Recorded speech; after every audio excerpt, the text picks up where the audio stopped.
चलिए अभी नेक्स्ट पढ़ते हैं आपका cash flow from operating activities. ठीक है, cash flow from operating activities, जैसे कि हम लोग प्रीवियस वीडियो में बताए थे कि आपका classification of cash flow statement में, जिसमें हम बताए थे कि आपका 3 भागों में बांटा जाता है, जैसे कि ऑपरेटिंग एक्टिविटीज़, इन्वेस्टिंग एक्टिविटीज़ और फाइनेंशियल एक्टिविटीज़। ठीक है, तो फर्स्ट जो है आपका ऑपरेटिंग एक्टिविटीज़ है।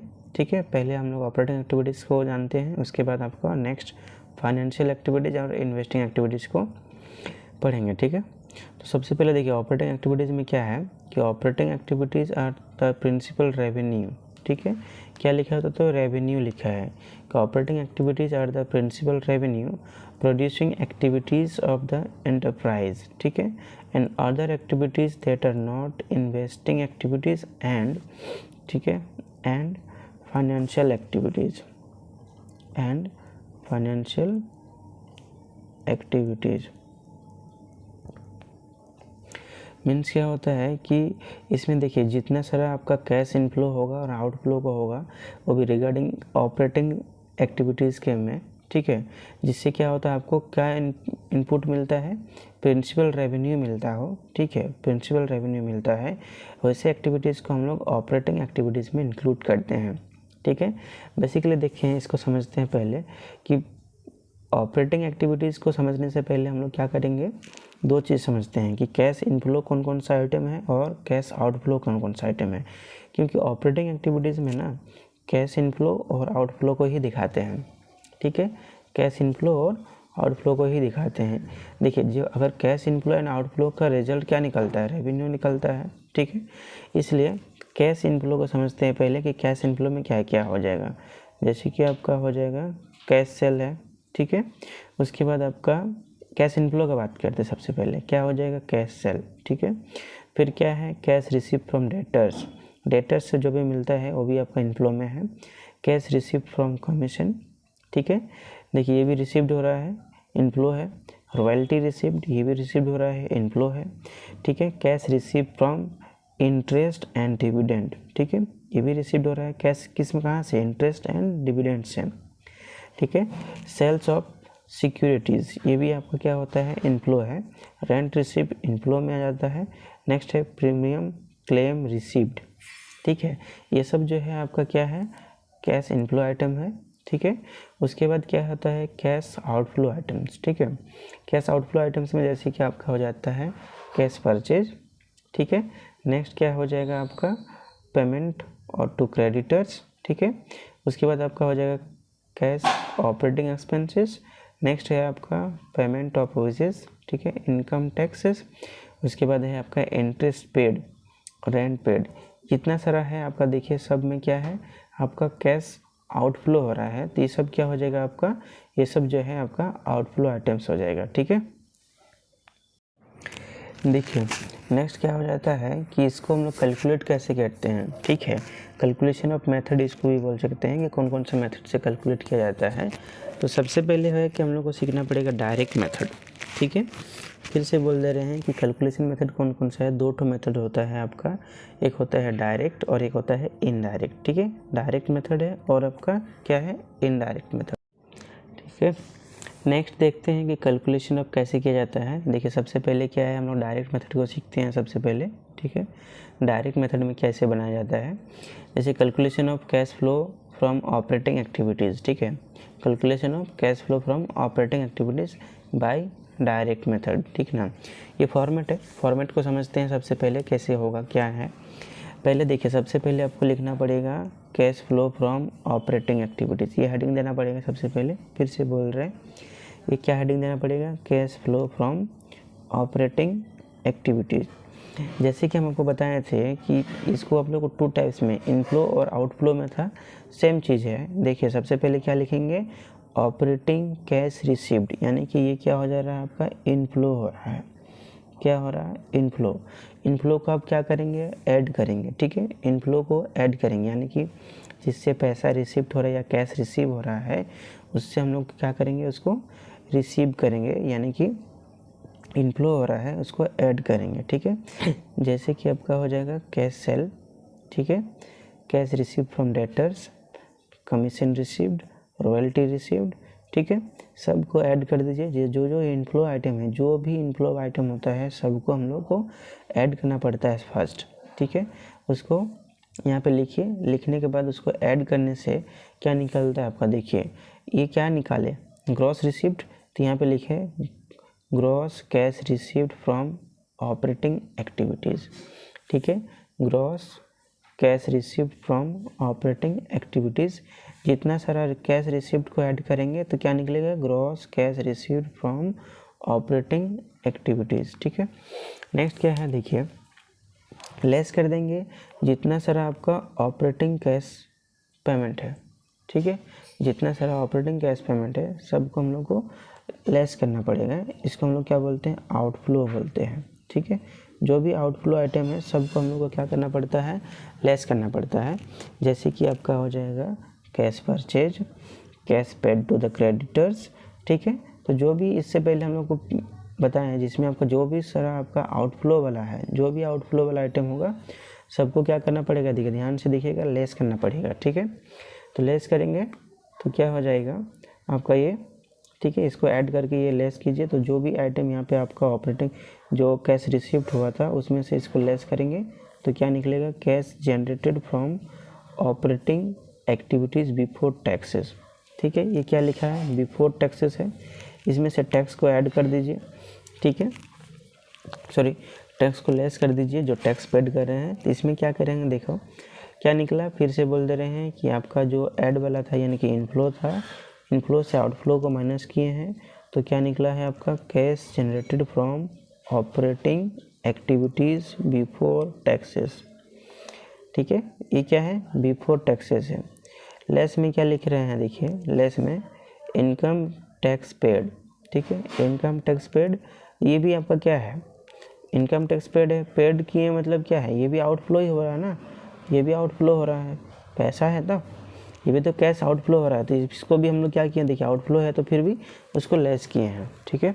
नेक्स्ट क्या हो जा रहा है कि आपका टैक्स रिफंड रिसीव्ड, देखिए टैक्स रिफंड रिसीव्ड हुआ है, रिसीव हुआ है मतलब ये भी आपका क्या हो रहा है, इनफ्लो हो रहा है, इनफ्लो हो रहा है तो इसको इनफ्लो भी लिख दीजिए, और इनफ्लो हो रहा है दैट मीन्स क्या होगा, ऐड करना पड़ेगा, ठीक है।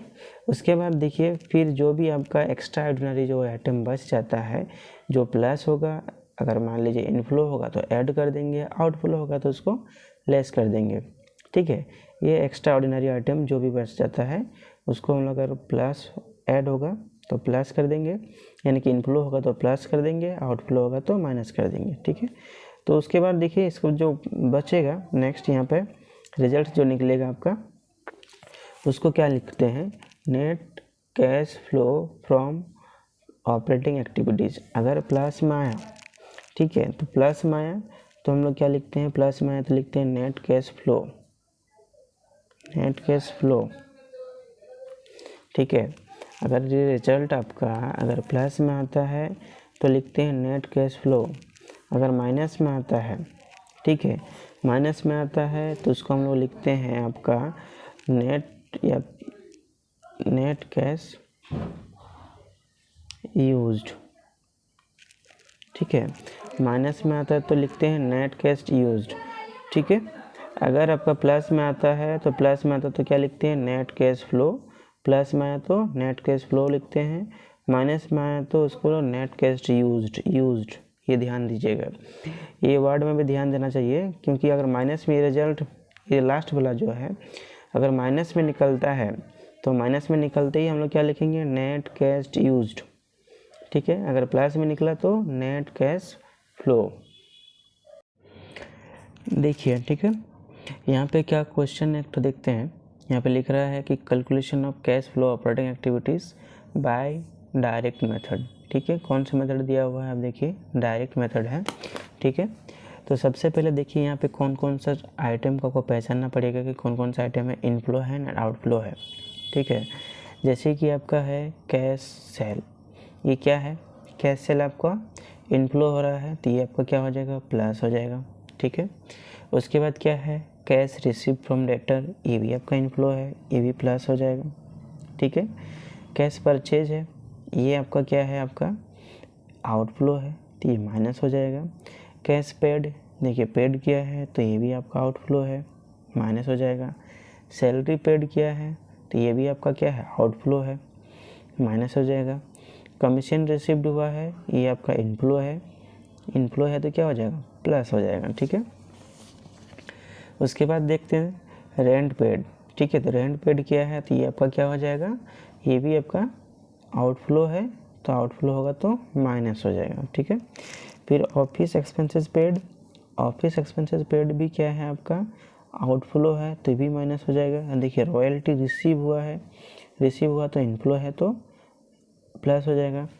उसके बाद देखिए income tax paid, income tax paid, ये भी तो पेड किया, दैट मीन्स क्या हुआ, आउटफ्लो हुआ तो ये भी माइनस हो जाएगा। Tax refund, tax refund receive हुआ है तो ये भी आपका क्या हो जाएगा, प्लस हो जाएगा। ठीक है ना, उसके बाद क्या है, इंश्योरेंस क्लेम फॉर अर्थक्वेक। ठीक है, ये इंश्योरेंस आपका क्या है, एक्स्ट्रा ऑर्डिनरी आइटम में है। ठीक है, ये आपका क्या हो जाएगा, एक्स्ट्रा ऑर्डिनरी आइटम में है, तो आपका ये भी देखिए क्लेम किए तो क्लेम करने से क्या है, इनफ्लो हो रहा है, तो इनफ्लो होने से। ठीक है, यहाँ पे शुरुआत करते देखिए, पहले हेडिंग देना पड़ेगा आपको, सबसे पहले जो बना रहे हैं आपका कैश फ्लो ऑपरेटिंग एक्टिविटीज़। ठीक है, तो यहाँ पे हेडिंग दीजिए cash flow from operating activities.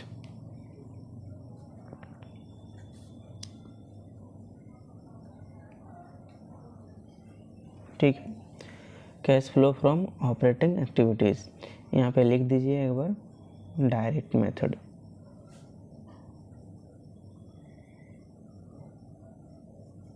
ठीक है, उसके बाद देखिए सबसे पहले यहाँ पे ए नाम दीजिए, ए लिखिए ऑपरेटिंग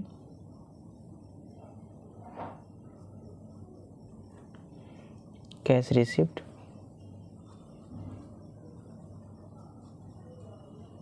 ठीक है, यानी कि इनफ्लो। ठीक है, इनफ्लोज हो रहा है, जितना सारा आपका इस कैश रिसिप्ट हो रहा है। ठीक है, तो देखिए कौन कौन सा आपका कैश रिसिप्ट हो रहा है या फिर आपका इनफ्लोज हो रहा है। जैसे कि यहाँ पर आपको बोले थे कैश सेल, तो आप लिखिए यहाँ पर कैश सेल। ठीक है, अमाउंट कितना है, 3,40,000। ठीक है, नेक्स्ट क्या है, cash receipt from debtors, cash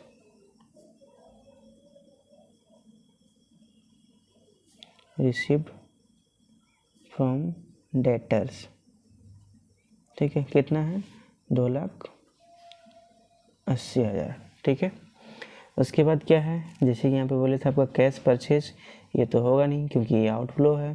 cash paid to creditors, ये भी आउटफ्लो है। सैलरी पेड, ये भी आपका आउटफ्लो है। कमीशन रिसीव्ड, ठीक है, ये क्या है आपका, कमीशन रिसीव्ड भी इनफ्लो है। ठीक है, तो लिखिए commission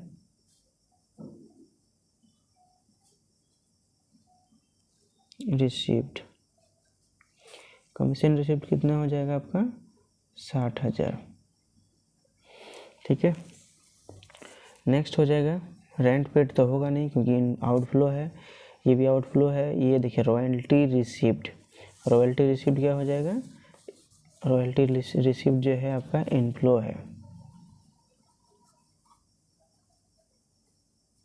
royalty received, royalty received कितना है, 1,00,000। ठीक है, फिर क्या है आपका टैक्स रिफंड भी है, वो सब भी, लेकिन उसको बाद में लिखना चाहिए। ठीक है, ये आपका देखिए ऐड करके कितना हो जाएगा, ऐड करके हो जाएगा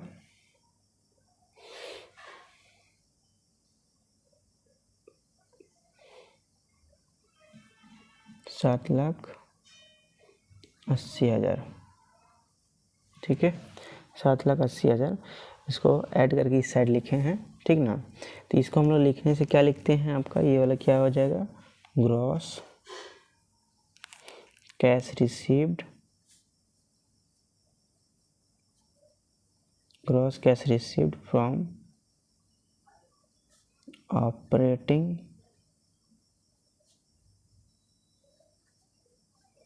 एक्टिविटीज़, ठीक है। नेक्स्ट क्या हो जाता है, नेक्स्ट बी नाम देते हैं, ठीक ना। उसको हम लोग क्या लिखते हैं, बी में क्या लिखेंगे, operating cash payment, operating cash payment. Operating cash payment मतलब क्या हुआ, ये आपका आउटफ्लो हो रहा है, आउटफ्लोज, ठीक है। आप देखते हैं आउटफ्लोज में क्या क्या था। सबसे पहले शुरुआत करते हैं, यहाँ पर आपका दिया हुआ है कैश परचेज, ठीक है।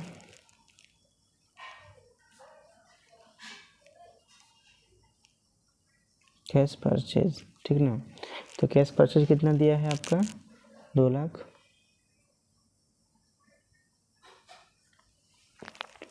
कैश पेड टू क्रेडिटर्स,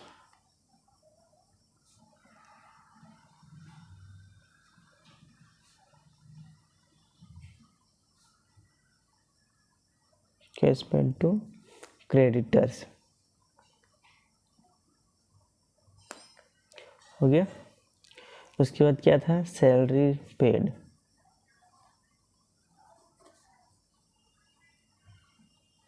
ठीक है, सैलरी पेड हो गया। उसके बाद क्या है आपका नेक्स्ट, देखिए rent paid, rent paid, rent paid कितना है, 30,000। जो सैलरी पेड का अमाउंट लिखे नहीं थे, सैलरी पेड का अमाउंट हो जाएगा आपका 68,000,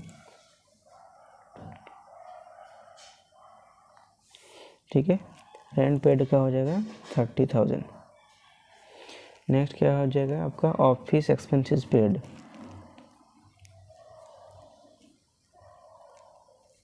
ऑफिस एक्सपेंसेस पेड कितना है, 18,000, ठीक है।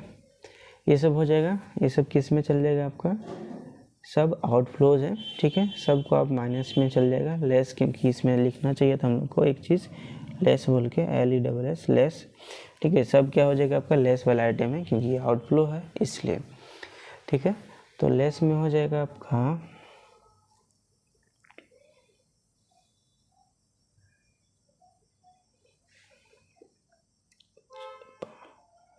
5,36,000,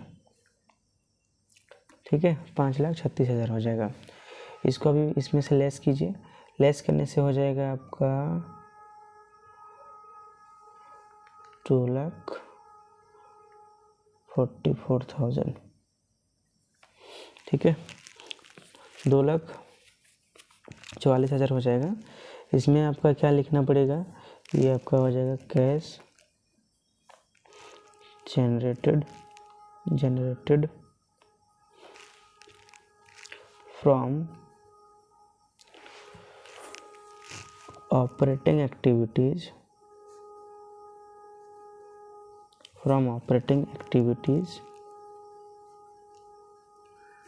बिफोर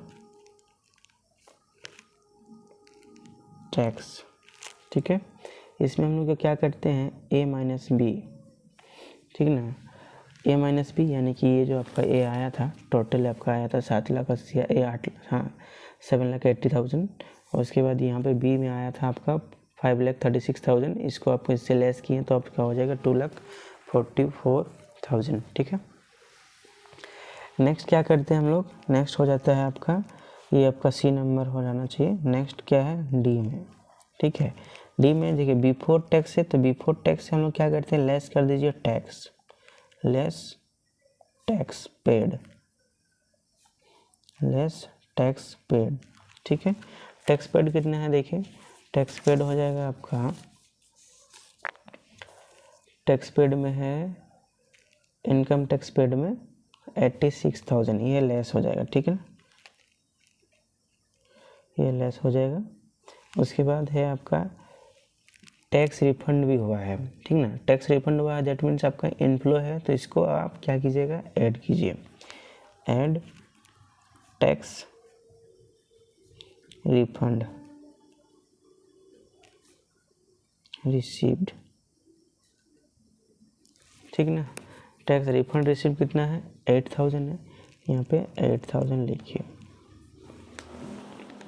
ये आपका हो जाएगा माइनस में, कितना हो जाएगा माइनस में 78,000।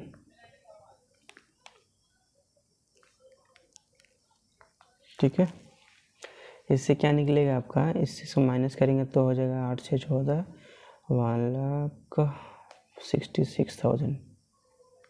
ठीक है, 1,66,000। अब यहाँ पे फिर से और एक लाइन लिखेंगे, ये वाला जो आया। ठीक है, क्या निकलेगा, ये cash generated from operating activities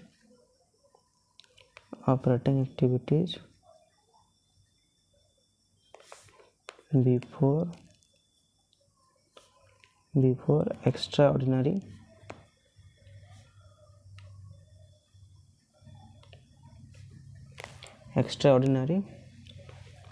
items. ठीक है, उसके बाद आपका देखिए यहाँ पे हम लोग का क्या हुआ था, इंश्योरेंस क्लेम हुआ था। ठीक है, इंश्योरेंस क्लेम हुआ था, इसलिए हम लोग इसको ऐड करेंगे। ठीक ना, और ये अगर मान लीजिए आउटफ्लो होता है तो उसको हम लोग लेस करते हैं। इनफ्लो है बोल के हम लोग यहाँ पे क्या करेंगे, ऐड। ठीक है, ऐड में लिखेंगे इंश्योरेंस क्लेम फॉर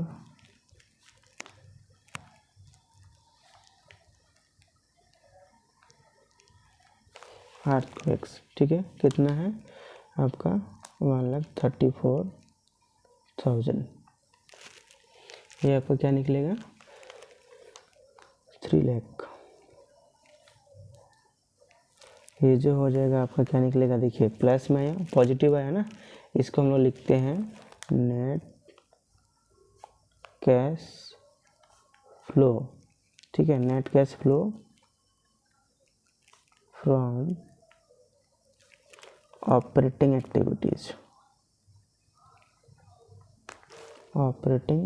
एक्टिविटीज और ये हो जाएगा आपका क्लोज। ठीक है, फिर से देखिए रिपीट कर दे रहे हैं। यहाँ पे क्या हुआ है ना कि आपका ज़्यादातर कुछ हुआ नहीं है। जो भी आपका इनफ्लो है उसको आप लिख लीजिए पहले। ठीक है, इनफ्लो है उसको आप लिख लीजिए, जैसे कि कैश सेल हो गया, कैश रिसीव फ्रॉम डेटर्स हो गया, कमीशन रिसीव्ड हो गया, रॉयल्टी रिसीव्ड हो गया। ये सब क्या है आपका इनफ्लो आइटम है, इसलिए इसको पहले लिख लीजिए। उसके बाद क्या है, जो भी आपका आउटफ्लो आइटम है, ठीक है, आउटफ्लो आइटम है, सबको आप लिख लीजिए। अब कैश इनफ्लो एंड आउटफ्लो दोनों को आप माइनस कर दीजिए। ठीक है, माइनस करने से क्या निकलेगा आपका, देखिए ये आपका निकलेगा cash generated from operating activities before tax. क्या निकलेगा, बिफोर टैक्स। टैक्स से क्या कीजिएगा, टैक्स करने के बाद मतलब बिफोर टैक्स इसलिए लेस कीजिएगा टैक्स पेड। यहाँ पे जैसे क्वेश्चन में दिया था आपका टैक्स पेड था, तो इसलिए टैक्स पेड माइनस कीजिए। सबसे पहले हो जाएगा 86,000। फिर आपका रिफंड है, तो रिफंड तो इनफ्लो हो रहा है, इसलिए इसको ऐड कर दीजिए। ऐड लिखे हैं टैक्स रिफंड रिसीव्ड 8,000, तो इसको 86,000 से, ठीक है, ये 8,000 है, तो आपका क्या हो जाएगा 78,000। ठीक ना, अब देखो 2,44,000 और हो जाएगा आपका 78,000 है, इसका लेस करेंगे तो हो जाएगा 1,66,000। फिर ये क्या निकला आपका cash generated from operating activities before extra ordinary items. ठीक है, एक्स्ट्रा ऑर्डिनरी आइटम से पहले का ही है। ठीक है, तो इसमें देखिए क्या है, इंश्योरेंस क्लेम फॉर अर्थक्वेक जो है ये आपका क्या है एक्स्ट्रा ऑर्डिनरी आइटम में आता है। ठीक है, यहाँ पे क्लेम करने से इनफ्लो हो रहा है, क्लेम कर रहे हैं इसलिए इनफ्लो हो रहा है, तो वहाँ पर इसलिए हम लोग को क्या करना पड़ेगा, ऐड। ठीक है, यहाँ पे लिखे हैं कि इंश्योरेंस क्लेम फॉर अर्थक्वेक 1,34,000, इसको ऐड कर दीजिए तो निकलेगा आपका 3 लाख। जो है आपका लिखेंगे नेट कैश फ्लो, देखिए पॉजिटिव में है इसलिए नेट कैश फ्लो लिखे हैं। ठीक है, net cash flow from operating activities. ठीक है,